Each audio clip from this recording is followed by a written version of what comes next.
Morning everybody. So today I thought I'd do a little video about stable design. There's quite a lot of things to think about if you're lucky enough to design your own sort of stable yard, however big it or small it is. Some people want just one or two stables, or even one stable with a storage area, and some people want huge yards. Obviously I've got probably a medium size, or big for home use, but a medium sized one here that has got more stables so that there's extra storage. And a lot of people obviously like to have the American barn style, certainly in the US, and they definitely have their advantages. Getting planning permission for that sort of thing here in the UK can be a bit tricky in various areas of the countryside. Anyway, the first thing to think, there's a few things to think about before you start. So think about how many stables you're going to need. Would you like a tack room? Do you need somewhere to dry your rugs? Do you need a feed room? Somewhere to store your hay? Do you want somewhere to wash down? Somewhere for the farrier to be? All those sorts of things. Also, where are you going to keep your tools, your wheelbarrow, your fork, your brushes and sweeping brush and that sort of thing. These are all little things to think about before you go ahead. Obviously quite a key point is how many horses you want to cater for. Sometimes it's a good idea to think you might get another one as they do sort of accumulate, but obviously that's a key point. So then you want to think about the layout. Do you just want a straight line, or do you want to have an L shape? So if you had just like this end of the stables here, you just have an L shape, or a U shape as these are. Obviously they're set out in a U-shaped area. Now the L shaped and the U shape do help give protection from the wind, which is nice. Certainly in the winter when it's cold wind, it does limit it. If you've just got a straight line, obviously then the wind can whip across the front of the stables, whereas there's a bit more shelter with these sort of bits that sort of stick out. The other thing to bear in mind is, with the relation to the wind, is which way the prevailing wind comes. So that's going to affect the way the direction you're going to face your stables in. You want to make sure your stables are facing away from the prevailing wind, so that obviously you don't want the prevailing wind to go straight in the stable doors. That's not going to be good in the winter. So these ones sort of say southwest, and the prevailing wind tends to come from the north, or certainly the coldest wind comes from the north. So that just comes straight on the back of the stable, so the horses don't feel that. Obviously are totally protected from it, and because I've just got a big farmer's field behind it, really does blast across there. So that was obviously a big thing when these were built. You need to think about the height of your stables. Inside they need to be high enough that a horse doesn't hit his head. Obviously with Chesney, I'm going to Basil's stable now because you'll be able to see better. Obviously with Chesney this was a consideration. Now this is Basil's stable, and obviously a lot of the stables will have beams in, so you want to try and consider where the beams are going to go. I might turn the light off. So you want to consider where the beams are. This stable would be just about okay for Chesney, but considering how big he is, he's 17-1, and he does tend to put his head in the air when he's being awkward. So he has, as you know, if you follow my vlogs and my videos, he has a corner stable. So by the door he doesn't have a beam, and that tends to be where he would lift his head up. He has still got one in the middle there, if you can see that. Now I've turned the lights off. Which is a similar height to Basil's, but because of where it's positioned, it's less of a problem than it would be if he was in a middle stable. Funnily enough, and there are this stable, which is the smallest stable, doesn't have a beam in the middle at all. So if it was a bigger stable, and this is Tommy's, it will probably be better. But as I say, it's not the biggest stable here. You also need to think about the height of the doors. They need to be high enough, obviously, so that the horse doesn't bang his head, and wide enough so it doesn't bang his hips as he goes in. They recommend a minimum of 4 metres, 4 metres. They recommend a width of 1.3 metres, and that's 4 feet for doors, and about 2.3 metres or 7.5 feet high for the doorways. And I should have said actually the ceiling heights, you need between 12 and 15 feet most certainly in your ceiling height. And as I have here, splitting the doors in half will mean you can leave the top half open. Tommy doesn't have a top door because it would cover a window, so obviously we don't really want to be covering up the windows. This door, which obviously was fidgets as well, this door is lower than the others, which you can see if I put the corner of his birds keep pooing all the way down Chesney's door. I think it's the blackbirds that we sort of use. I had in my video last week. They go in there to pick around on the floor, and I think they stand on the door and poo on the way in and out. Delightful. Anyway, as I was saying, Tommy's door, which was fidgets, is lower, which is nice because Tommy can get his head nicely over. He would just about be able to get his head over those, but Fidget certainly couldn't. This was still a tiny bit too high for Fidget. But it was considerably better because he could still see out with his eye, even if he couldn't quite get his head over the door, so he could still see what was going on. As you can see, I've got metal cladding all the way around the frames, which is definitely useful for chewers or windsuckers like Basil, and the top part of it has got metal on it as well, which is again good for Basil because he's a little monkey, and he tries to bite his door. They also have metal on the inside all the way down. Mine aren't door kickers, which is good. Not intentional, occasionally they knock them by mistake, but they are good if your horse kicks. And actually it's quite good for Basil because when he windsucks and he dribbles down his door, it would be much more tricky to clean on the inside, although he does dribble a bit down the outside as well. And this one needs a bit of a scrub again, which seems to be a constant thing. Also need to think about your fixings on your door, your bolt, and kick bolts are the best for the bottom because then you can just flick them over with your foot very easily, and a nice bolt at the top, which is easy to do, and keep them well oiled as well. Some people I've seen with naughty horses put a lead rope clip to stop the horse's opening that. The only difficulty is with that is if there's a fire, it would take much longer to get it out. So really, with your kick bolt on the bottom, they shouldn't be able to do that, although I guess if they kick the door enough it'll wobble out. Anyway, that isn't an issue I've ever had, and I would be very resistant to putting a lead rope clip in there. As I say, in case of a fire, would not be very nice. So then you also want to think about the size of your stables. Now, these 3 stables that Tommy, Basil and Chesney have are all different sizes. You want your horse to be able to lie down, roll, move around. Gone are the days when you used to have horses in stalls and they'd be tied up all the time. Now you want them to have a bit of movement so they can keep themselves a bit warm, keep their legs stretched and that sort of thing. Traditionally, they would have recommended 12 by 14 feet for a 16 hand. Well, they used to say that was good enough for the largest horse, and a 12 by 12 for about a 16 hand, and going down, so an 8 foot by 8 foot for a pony. Now, I don't think they're big enough. Basil's he's 16 hands, and his is 12 by 14. You probably won't be able to see very well, but you'll have seen him in that in my other videos.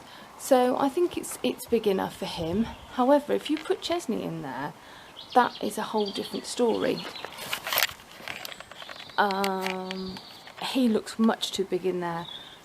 and there's not much space to move around him if you're in there wanting to pick out his feet and things, and do his rugs, and obviously very little space for him to roll and move around as well. So the corner box for him is fantastic. This is obviously is a very big stable. Again, it's only 12 one way, because you're quite limited on that because of various architectural reasons, which are not really my thing, but it is 18 foot long, so there is lots of space to. He could probably get away with 16, but just because of having to fit the door in and then it being on a corner box means that it can't be 16, so it's going to be 18. So it's fantastic for him, and as I say, he's 17 hands ish, and he's big with it, so he needs something that big. Tommy and Fidget again didn't need anything quite so big, so they are perfectly fine, and that's a 12 by 12, which again is supposed to be big enough for Basil. I'm not sure. As I said, I don't like the old guidelines. I want them to have more space to move around, and also if you're wanting to do things in the stable with them, tack them up and groom them, that sort of stuff, you need the space to be able to move around. So bear that in mind as well if you have an influence over the size of the stables. You need to think about the condition and the ventilation of your stables as well. You want them to be, you don't want them to be stuffy. You know, a horse wouldn't survive in a house with no air movement at all. You want them to have the free movement of air, but you don't want them to get cold, obviously. Windows are obviously useful because they add light to the stables as well, so that you don't just have to rely on your artificial lights. So they tend to recommend having a window on the same side as the doors, like I have, and then you don't get a through draft. However, this makes the stables very dark, and I like having the windows on the back. Now these are good because the windows on one is opposite the door. However, Basil goes and stands in that corner over there, and he's totally out of the draft. So we've got light, he's got through air, and I open all the windows in the summer but shut them in the winter. And the same with Tommy, is that he stands in, he's got a window there, and he tends to stand sometimes over there, although he tends to just eat his hay most of the time. Chesney, because his windows don't back onto the prevailing wind, it's not really a huge problem with Chesney, but again he sort of likes standing in that corner when he's in his stable and having a little sleep, so he doesn't have a through draft. We also have, and you can see them better from the outside actually, sort of ventilation things that come out the top of the boxes, so that gives them some nice ventilation around the roof as well. And obviously the ventilation is pretty important for Basil because of his pollen allergy problems that he has, or if it was more dust, we obviously try to keep the dust down for him, because we don't want to put his lungs under any extra pressure. So I find having the windows, each stable has got two, so Basil and Tommy both have one on the front and one on the back, and then Chesney has the two on the one side, so it gets some nice light through. These stables have also got grills between them, so they can see each other between, and that also helps feed more light through from all the other stables as well. Another obviously good thing to think about is your floor. The floor needs to drain easily, so horses should certainly not be standing in piles of urine at any time, and obviously it needs to be strong enough to put up with the wear and tear of horses walking around with shoes and things on. Extra thing you can do, although it's an extra cost, is to put rubber mats on the floor as well, and they do make the stables warmer, most certainly, as well as softer. So that's obviously an extra thing you might want to add on, which is slightly separate from the design of your stables. As we all know, horses have a tendency to cause themselves injury on anything they can find, so keep the fixtures and fittings to a minimum in your stable. Don't put hooks or anything in there, that's asking for trouble in my opinion. So you're obviously going to want some rings for your hay nets, So Basil actually has two, and you need to put them at a sensible height so that you can get the hay far enough off the ground so they don't get their feet through it. And obviously I don't tend to, but if I put some baler twine on, I could use for tying up basil as well. These stables have got automatic waterers in, which is definitely a very good labour saving device for most of the year. As you probably know if you watch my videos, I now don't use any of the automatic waterers. Tommy's never really understood what it was for. Chesney stopped using his about 3 years ago, and Basil pooed in his over this Christmas, and I can't seem to get it clean enough for him to eat out of it, drink out of it. So they've all got buckets now, which is a definite disadvantage. I did like it when they were using the automatic waterers. These stables also have hooks for hooking the doors back, which are very useful because I don't want the doors to swing and bang on them, on the horses, or swing and bang on me or anything like that. So that's an important thing as well. Inside mine, and I should have done this in a minute, obviously they're all lined with boards as well, but you could just have it lined up to halfway up.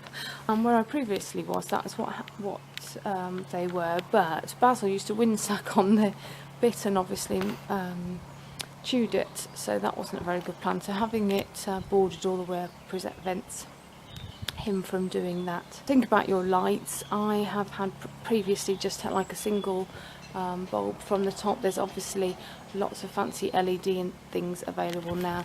Make sure though that you have good enough lights, and if you're anything like me and you have to do everything in the dark, which most people with horses do in the winter, then having good lighting so that you can see to muck out at 5 o'clock or 6 o'clock in the morning in the winter is definitely a serious consideration. These have got lights outside as well, so that really helps moving around on the yard as well in the dark in the winter time.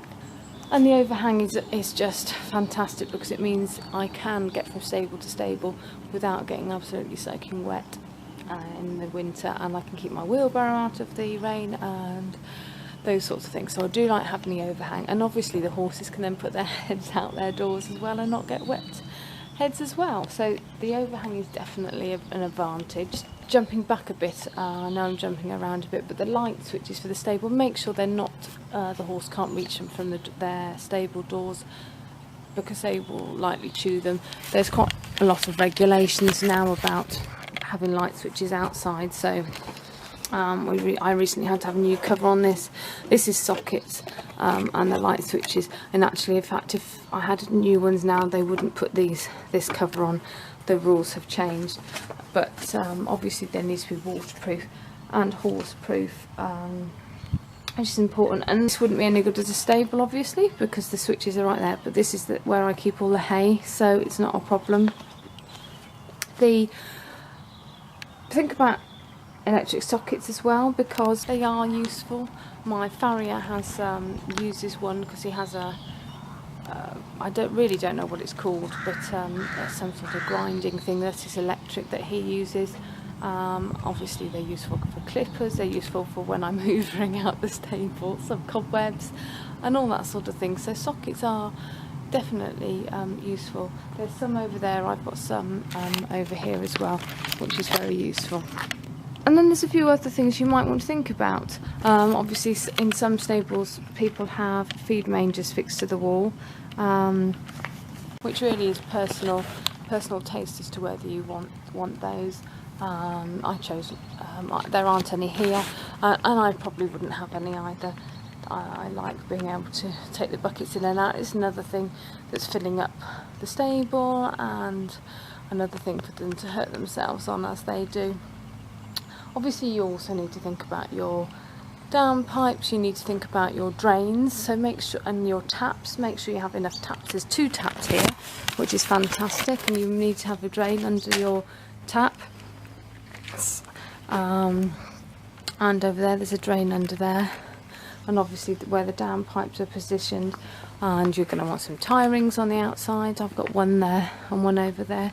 And this yard is good because It's got the gutter all the way along the stable, just in front of the stables, which means when it pours with rain, the water doesn't go into the stables, which is definitely an advantage. This yard actually does slope slightly towards that as well, so the water tends to drain down into that and go away down that gutter, which is useful.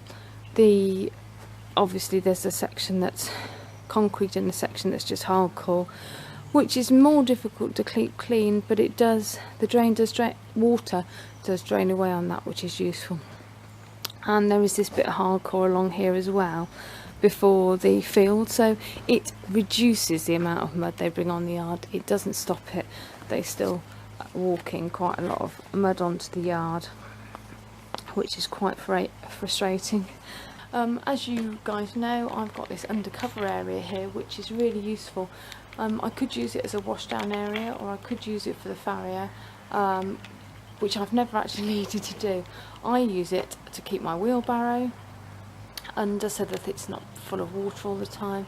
I use it to keep where I steam the hay, so the steaming box is out of the rain as well, and well out of the way on the yard. Obviously the rug racks are up there as well, which are useful when the rugs get really wet. They take a long time to dry at this time of year, but it is useful to be able to hang them up there when they're really wet, and I don't want to put them anywhere else. Obviously, as you know, I'm lucky enough to have the tack room, a big area to keep hay in, and a separate feed room, and you won't necessarily be that lucky, but it is certainly things to think about. I used to just have my tack in a little room, which is about half the size of the tack room I have now, but I also have my feed in there as well, and then the hay was kept in a barn further away. So this is a lovely setup, and if you're lucky enough to be able to design your own, then make sure you design it to suit your routine and your horses. This is fantastic for little Tom Tom, who is down there eating in the fog, but it's fantastic because the stables are sort of in the field. It's not a worry if you can't catch him, and the Blue Cross thought that was fantastic for him, so he can come in and out with no trouble at all, and he's totally safe and totally enclosed. So that's a definite extra advantage I have here. So the boys are having a lovely munch over there, as you can see. Oh, Basil is now eating grass. They've spent most of the morning eating the hay and pulling it out of the hay hutches. But there we are. Anyway, that's about all. If you do become lucky enough to design your own stables, then have fun with it and just take the time. Make sure you think it through and think about everything you might need before you start, so that you don't wish you'd done something slightly differently when you're using them on a day-to-day basis. Anyway, thanks very much for watching. I'm going to leave the video there, and I'll see you again soon. Take care. Bye.